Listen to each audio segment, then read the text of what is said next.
Contrairement à une idée répandue que l'on pense qu'on vit dans des sociétés hyper individualistes, force est de constater que dans notre système juridique, on n'est toujours pas propriétaire de notre vie et de notre corps.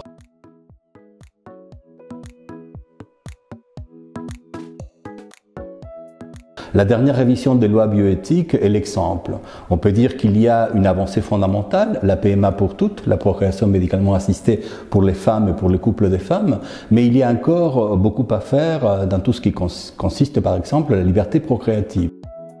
Il n'y a toujours pas de gestation pour autrui, il n'y a pas la possibilité d'une procréation médicalement assistée post-mortem, il n'y a pas la possibilité, par exemple, d'un tri d'embryon dans les cas d'embryons trisomiques, dans le cadre toujours d'une PMA. Nous sommes toujours dans un système de collectivisation d'organes, puisqu'en France, les organes sont présumés appartenir à l'État et non pas à l'individu, puisque après la mort, si on n'est pas inscrit dans un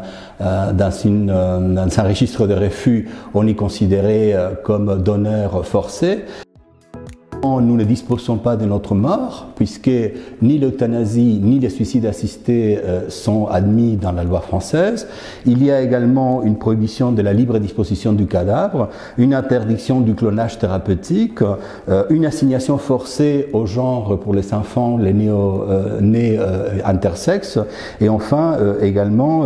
une confiscation en ce qui concerne notre information génétique, puisque si ce n'est pas la demande d'un médecin ou d'un juge, nous ne pouvons pas, par exemple,